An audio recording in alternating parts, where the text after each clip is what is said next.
Hello friends, welcome back to जेनलिप stenography.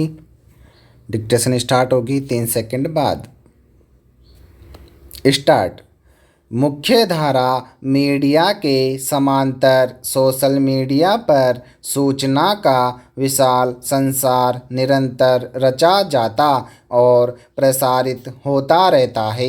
निसंदेह इससे बहुत सारी ऐसी सूचनाएं भी लोगों तक पहुंच पाती है जो मुख्य धारा मीडिया में नहीं आ पाती या जिन्हें वह जानबूझकर छोड़ देता है। इसलिए इसको सूचना का एक सशक्त माध्यम माना जाता रहा है।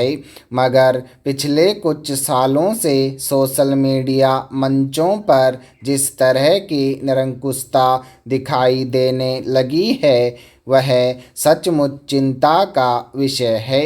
क्योंकि सोशल मीडिया पर अपना खाता बनाने या न्यूज़ चैनल चलाने के लिए किसी प्रकार का लाइसेंस लेने या किसी कानूनी प्रक्रिया से गुजरने की ज़रूरत नहीं होती। इसलिए बहुत सारे लोगों ने इसे अभिव्यक्ति के सहज माध्यम के रूप में अपना लिया है। इनमें ऐसे लोगों की भी संख्या बहुत बड़ी है जो किसी दलगत विचारधारा, धार्मिक मान्यता, सामाजिक रूढ़ि आदि के वशीभूत होकर नफरत फैलाने की मंशा से फर्जी सूचनाएं गढ़ते और परोसते रहते हैं। अनेक निजी चैनलों पर सांप्रदायिक रंग देते हुए सामग्री परोसी जाती है।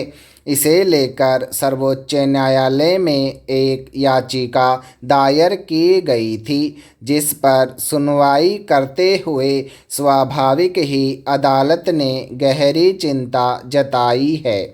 उसने केंद्र सरकार से पूछा है कि ऐसी खबरें परोसने वाले निजी चैनलों पर अंकुश लगाने के लिए क्या आपने कभी कोशिश की है। पैरा। हालांकि फर्जी खबरों पर अंकुश लगाने के मकसद से केंद्र सरकार ने यूट्यूब आदि पर चलने वाले निजी चैनलों पर निगरानी रखने का एक तंत्र विकसित करने का इरादा जताया था, मगर उसमें पारदर्शिता न होने के कारण सर्वोच्च न्यायालय ने कहा था कि केवल सत्ता के विरोध में आवाज़ उठाने वाले लोगों पर अंकुश नहीं लगाया जा सकता। फर्जी, वैमनस्यतापूर्ण और सांप्रदायिकता फैलाने वाली और सरकार की नीतियों, फैसलों आदि की आलोचना करने वाली टिप्पणियों, विचारों में अंतर करने की ज़रूरत है। फर्जी खबरें कभी एक स्वस्थ समाज के विकास में सहायक नहीं हो सकती। उनसे समाज में नफरत और हिंसा को ही बढ़ावा मिल सकता है। सरकार की आलोचना स्वस्थ लोकतंत्र की निशानी है, मगर चूंकि केंद्र सरकार जिन नियम कायदों के जरिए फर्जी खबरों पर नकेल कसना चाहती थी उसमें सरकार के आलोचक चैनलों को सबक सिखाने की मंशा अधिक थी। इसलिए सर्वोच्च न्यायालय ने इससे संबंधित नियम कायदों को व्यावहारिक बनाने को कहा था।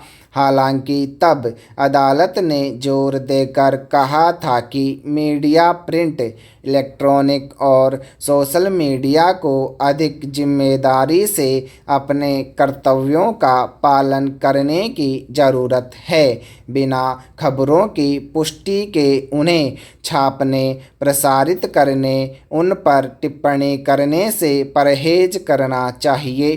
फिर सरकार ने इन मंचों के नियमन के लिए सूचना प्रौद्योगिकी कानून में संशोधन और परिवर्तन कर लागू कर दिया। शुरू से जोर दिया जाता रहा है कि मीडिया में स्वनियमन होना चाहिए, मगर हकीकत यह है कि संचार माध्यम शायद अपनी नैतिक जिम्मेदारी भूलते जा रहे हैं। सोशल मीडिया ही क्यों, कोरोना की पहली लहर में जिस तरह तबलीगी जमात और पालघर मामले में मुख्यधारा मीडिया ने भी तथ्यों को बिना जांचे परखे खबरें चलानी शुरू की थी, उससे सामाजिक समरसता को खतरा पैदा हो गया था। सोशल मीडिया का हाल यह है कि उस पर बहुत सारे ऐसे निजी चैनल खुल गए हैं जो किसी दलगत या धार्मिक विचारधारा से संचालित हैं। उनकी खबरें न सिर्फ फर्जी ढंग से गढ़ी हुई होती है बल्कि नफरत को बढ़ावा देती है। इसलिए ऐसी खबरें और विचार परोसने वाले चैनलों को लेकर सर्वोच्च न्यायालय की चिंता वाजिब है। पैरा, यह अपने आप में विचित्र विचार है कि किसी व्यक्ति को अंगदान करने से इसलिए वंचित कर दिया जाए कि उसने अतीत में कोई अपराध किया था। न इसे कानूनी कसौटियों के मूल्यांकन के आधार पर उचित माना जा सकता है, न मानवीय दृष्टिकोण से। लेकिन केरल में यह मामला एक विडंबना के तौर पर सामने आया था कि वहां अंग प्रत्यारोपण प्राधिकरण समिति ने एक व्यक्ति की आपराधिक पृष्ठभूमि के आधार पर उसके अंगदान के आवेदन को खारिज कर दिया था। निश्चित तौर पर यह फैसला विरोधाभासी विचारों और पूर्वाग्रहों से संचालित था, जिसमें किसी व्यक्ति के बारे में प्रचलित धारणा के मुताबिक मान लिया जाता है कि उसका सभ्य और मानवीय दुनिया में कोई उपयोग नहीं रहा, जबकि अपराध और दंड की समूची व्यवस्था का मूल सुधार की बुनियाद पर टिका होता है, जिसमें बड़े अपराधियों को भी खुद में बदलाव लाने का मौका मिलने का विचार निहित है। ऐसे में अतीत में अपराध करने वाला कोई व्यक्ति अगर अपने जीवन की यह उपयोगिता समझने के पायदान पर आ गया है कि उसके शरीर के अंग से किसी की जान बच सकती है, तो इससे बेहतर सुधार और क्या होगा। पैरा, अब इस मामले पर केरल उच्च न्यायालय ने जो फैसला दिया है उसे मानवीय कसौटी पर एक महत्वपूर्ण पड़ाव के तौर पर देखा जाना चाहिए। अदालत ने साफ लहजे में कहा कि मानव शरीर में अपराधी गुर्दा, अपराधी यकृत या अपराधी हृदय जैसा कोई अंग नहीं होता। किसी गैर आपराधिक पृष्ठभूमि वाले व्यक्ति और आपराधिक इतिहास वाले व्यक्ति के अंगों में कोई अंतर नहीं होता है। हम सभी की रगों में इंसानी खून ही दौड़ रहा है। जाहिर है अदालत की यह टिप्पणी व्यक्ति के सार्वजनिक व्यवहार और उसके शरीर की प्राकृतिक बनावट को उसके वास्तविक संदर्भों में समझने की कोशिश है।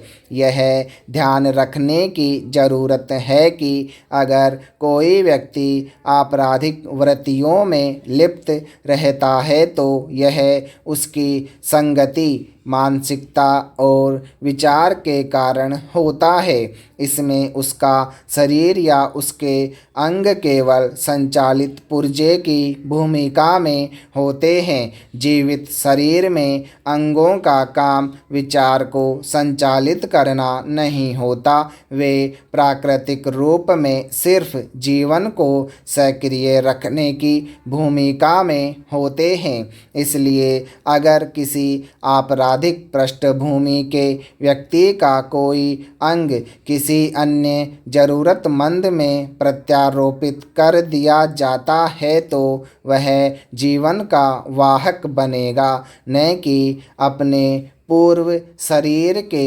विचार का। स्टॉप।